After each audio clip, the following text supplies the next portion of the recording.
Okay, here we go. Hey, welcome to week 3 discussion. You all are doing great so far. I really appreciate all the efforts you put into your papers from week 2, the Tata simulation paper. I'll let you know that some have already been graded. All the remaining papers will be graded within the next few days, certainly by the end of this weekend.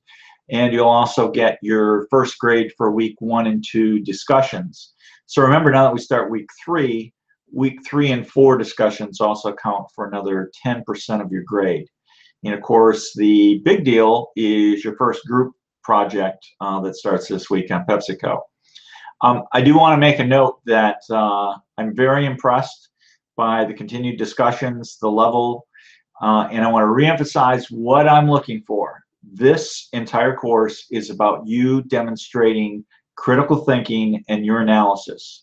Now, that can be complemented by showing your understanding of the tools that we'll be discussing, Porter's 5 Forces, for example.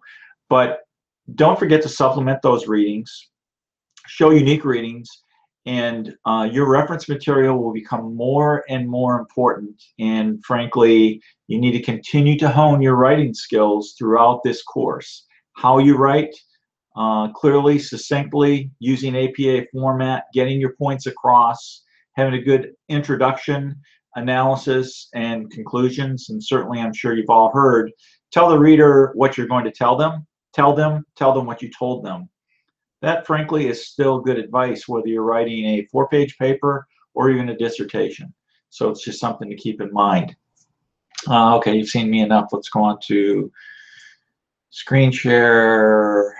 And give me a second. Okay, here we go. So this is week 3. Wow, I don't know about you guys. For me, this course is really going quickly, and that's good and bad. I know you're all eager to get done, so eager that several of you, one, your group assignments and your group projects, you've already been working on that. That's fantastic. And I really mean it. When I say all groups are good to go, I can already tell that you're working collaboratively together. You're ahead of the timeline, so that's fantastic. But most of tonight's discussion is going to be how to work effectively in groups and what I'm looking for. Thanks. I've gotten calls, emails this week. Ask the Professor always works as well. You know how to contact me. I'm around. This week, week 3, creating value through business level strategy and leading change. And really the culminating point for this week is the PepsiCo case study. And I think you'll have fun with that. Let's talk about the nuts and bolts of working as groups. So I think it's very important that you know what your role is within the group. And a question I always ask when I have a business development team that's writing a proposal is, who is the last person on the keyboard? That's very important for a group for one simple reason.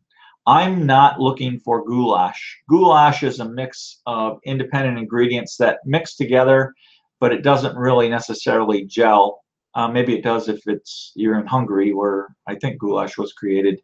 But for me, I'm looking for, you have several people, but at the end of the day, this should look like clear and succinct thoughts, almost as if it's written by one person. I'm not suggesting one person writes it, mind you. I'm suggesting you need to have those common themes and a flow. If the paper appears choppy, has different writing styles throughout, goes from active to passive based on different sections, that's in the writing flow, and stylistically, that's important. So take note of that. I also recommend that you assign different roles based on your assignments. So this is your first group assignment. So if you're a leader or the last person on the keyboard for this role, maybe you shouldn't be the last person on the keyboard for the next role. That said, that's up to your discretion. If you find that your team dynamics work well and everyone's in agreement, you want to keep in those same roles, that's certainly up to you. I do recommend you establish a schedule. I also recommend one of those roles is someone that is the final proofreader. So one last person that's going to take one last look at it with a new set of eyes. That's very important. and I would also suggest that not be the same person who's last on the keyboard. Research the assignment. You're going to see throughout the syllabus, as you see the papers, interest in non-Western US, UK, Canada sourcing of material. So it really brings value added to the paper when you have unique sources. By the way, that elephant picture, yes, I actually took that on a safari in South Africa. I can tell you about that at any time, but elephants, I think, are kind of cool. It's like they can look into your soul. You have to communicate throughout, and you can use the group links and the group sites that you've got online, but you can use any way you want. That's up to the discretion of the group. I do not have to see every piece of correspondence. It would be good, however, if you have something standardized, something that works for you, for the group. That's the best way to go. So this paper has to be 12 to 15 pages long. That doesn't include the title page. And again, you're going to demonstrate the group understanding of the frameworks, models from weeks 1 through 3. I'm going to continue to encourage that it's never bad to talk about Porter's 5 forces, SWOT analysis, PESTEL throughout the entire 10-week period. And frankly, as you go forward as new MBA graduates, don't forget this stuff. These are tools in your toolkit, and you really need to follow that. I cannot tell you, and this is why it's bolded and in red, how many papers I get that forget the general instructions. So don't forget the general instructions. Read and reread, and prior to turning in, again, I would suggest you have a proofreader who follows up and reads again to make sure you're following the general instructions. Graphs, charts, diagrams are extremely helpful, and while you can put them in the appendix, don't forget to refer to them in the paper. As shown in Appendix 1, you know, I've got a great diagram, and you really need to take a look at it. Let the reader know there's supporting material. And I count a graph or a table just as important as anything else if it brings value added. Don't put in 20 charts and diagrams if it doesn't bring value added. But if it does, you need to know.